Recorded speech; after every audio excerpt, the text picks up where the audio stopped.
what's up everyone? This is Eddie from Average Joe Drinks. And my name is Vince, and we're here to make drinks suitable for the average Joe. Just like my father intended when he collected 11,000 drink recipes over the course of his life, we want to share them with you. Yeah, and we're average Joes here, so we wanted to test out some of those drinks, and we're bringing you the ones that we think taste the best. So sit back, enjoy, and please try this at home. Now, as you can tell, Vince and I are dressed up as twins. Yes, because we look alike. Kind of. Happy St. Patrick's Day. The drinks that we're doing are in some way or another related to either St. Patrick's Day or Ireland, or that's pretty much it. Revolution. No car bombs. No car bombs. That's another drink for another time, depending on what happens in Ireland. So what are you going to make today, Eddie? Yeah, we were kind of joking about that, but initially I was going to make an Irish car bomb because it has the word Irish in it, but it's not actually an Irish cocktail. It's an American cocktail. Because of some of the ingredients, the Baileys, the Irish whiskey, and the Guinness, they call it Irish, and because when you drop the shot in there, the bubbles come up, it looks like an explosion. That's why it's car bomb. I figured that wouldn't necessarily be in good taste, as well as the fact that it's not Irish, just because it's named. So we'll have an American car bomb later? We're gonna have, or a Harvey Wallbanger, similar, different. I am going to make an Irish flag shot. Now this isn't necessarily a traditional Irish drink, but it's going to represent the colors of the flag. And even though the last time we did it, it was an epic fail, by we, I mean I failed miserably, we are going to layer, but we're going to do it right, and we'll show you how to do that.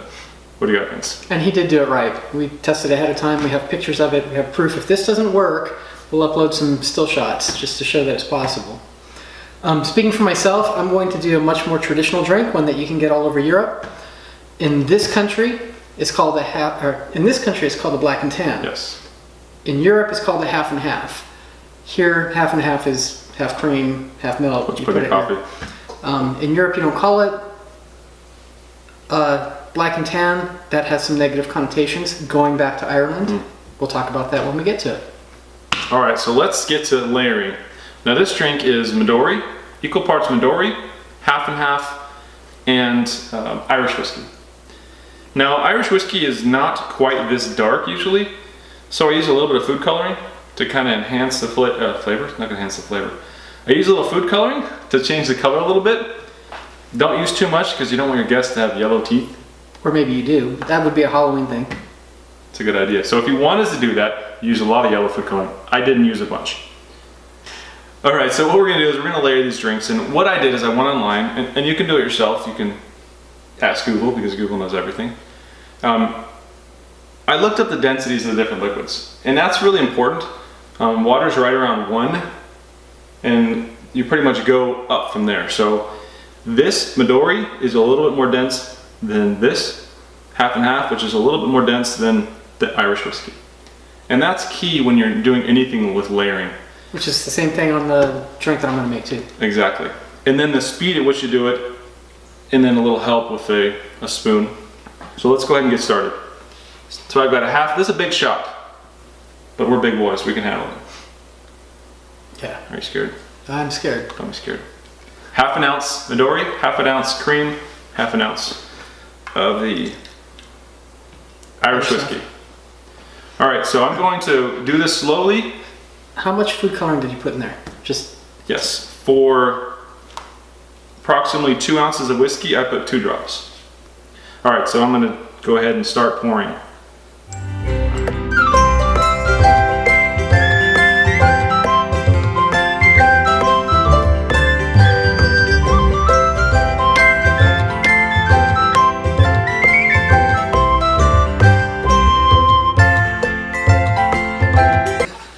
Okay, let's go ahead and use the whiskey now. So if you see, it's actually nice and layered there. We don't have much of the milk actually traveling down into the Midori, and that's pretty important. The speed of the pour and having the spoon here is really what's gonna help you do that.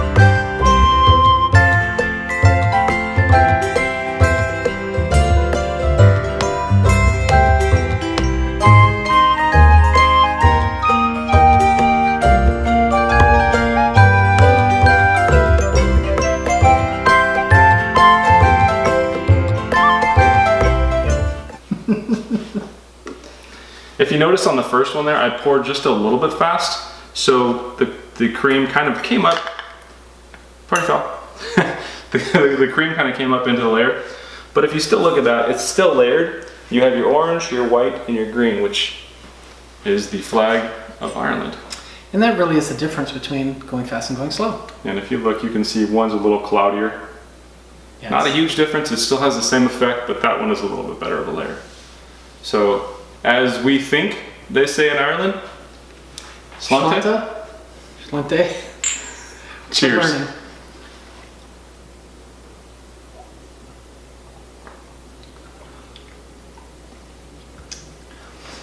So you get the whiskey at first, Right. because it's on top, but then it's tempered right away by the cream, Right. which is kind of cool. Which is what you want. Then the melon kind of comes in a little bit. I missed the melon a little bit. I didn't really get the melon. I mean, it's very cool It's because faint. it's got the green, Right. but I think the whiskey overpowers it. But it's still a good shot. It's actually, it's not sweet. It's not super powerful. It's not sweet, but when you're making drinks like these, a lot of times you're going for the effect. We want it to look like an Irish flag, and it is, and it tastes not bad. It's good. No, Yeah, it is. yeah. It just tastes like Irish whiskey, which is not too bad at all. So there you go. There was your Irish flag shot. All right, Vince, what do you got? Okay, so I'm going to do a half and half, also known as a black and tan. Same thing with the layering again. We're going to go with beers that have different densities. Interestingly enough, one of the darkest of all beers that some people think is just too strong is one of the lighter beers, Really? and physically speaking. Okay, Interesting. so there are lots of different beers that will go on the bottom. Lagers, we're in Arizona, so we're going to go with Corona. It's a Mexican-Irish type of drink. Yeah, I'm sure that somebody in Mexico has Irish roots. I do. I'm Mexican and Irish. See, he is actually. We'll have to go into his background. It's going to be a special episode all by itself. It'll be long. Harp is made by Guinness. Yes. It's the traditional other half of this drink. Right. Bass is another good Irish beer. We are essentially looking for lagers and ales and stuff like that. They're going to be heavier than the stouts. And this is a very simple endeavor. Again, half and half. Now when you're doing something like this and you want to get a layering effect, don't just dump because you'll get the head. Once you get the beer to foam up, you've kind of wrecked it. Now, is it both of them you don't want to get the head on there, or do you want to get the head on top, or for this one not at all? Well, and that's really a personal preference, I Okay. think. When you start getting into Guinness, one of the pleasures of Guinness is a good head. Right. You know, actually they teach you how to pour a Guinness to maximize the head.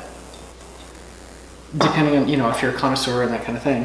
One thing I will tell you is on the blog, Lisa and I made a steak using a stout, and we've got some pictures of it. And although the recipe by itself was not super spectacular, the effect was awesome. Gotcha. And you guys don't feel bad. Layering is very difficult, as we know. Yeah, it takes some practice. As we're shooting this, just this scene by itself took some effort. We are, after all, average Joes. Yes. So don't worry about it if you mess up the first few times. You'll get it. And it takes some practice, but Eddie did come up with a pretty cool trick. So if you have a bartending spoon, they're swirled, they have a base. Unlike mine that has a fork. Yeah, well, fork your Fork your spoon. spoon, yeah. What I'm gonna do is I'm gonna take the flat part, I'm gonna just dip it inside the beer here, and then I'm gonna use the spoon itself to gently get the beer in. Yeah, and just like mine, if you see, it's kind of got a little corkscrew effect here. Well, the liquid's going to come here, it's going to slow down and have that effect go down, and then it's going to stop at the bottom part there.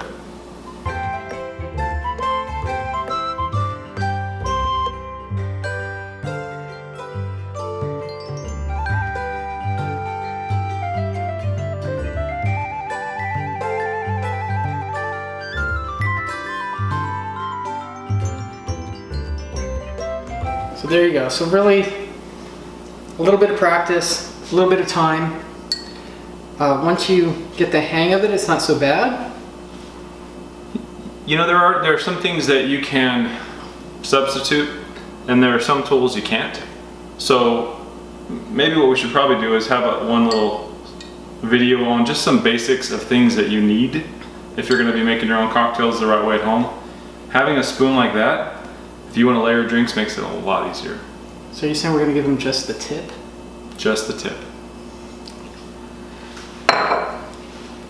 There it is. So this is a traditional drink from Europe. Half and half over there, black and tan over here.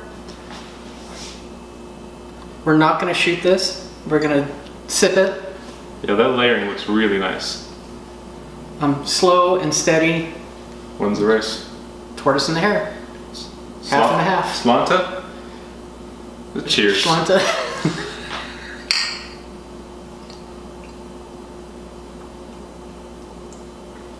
If you like stouts, you're gonna love this.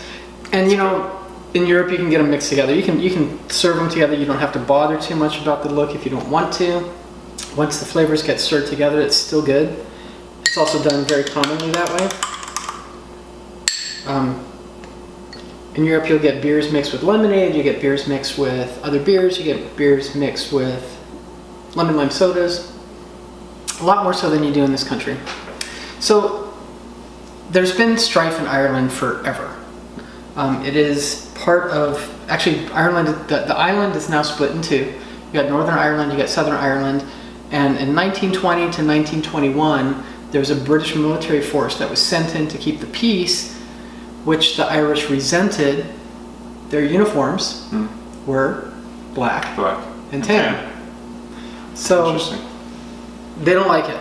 And I don't know, you know, I guess it's named that here just because of the color, but if you want to be culturally sensitive, there you have it. So don't go into an Irish pub in Ireland and order a black and tan. Right. That's for half and half. If you're here, black and tan works. So there it is. There's our St. Patrick's Day stuff. And one more thing, just kind of cool, right? St. Patrick's Day is right in the middle of Lent.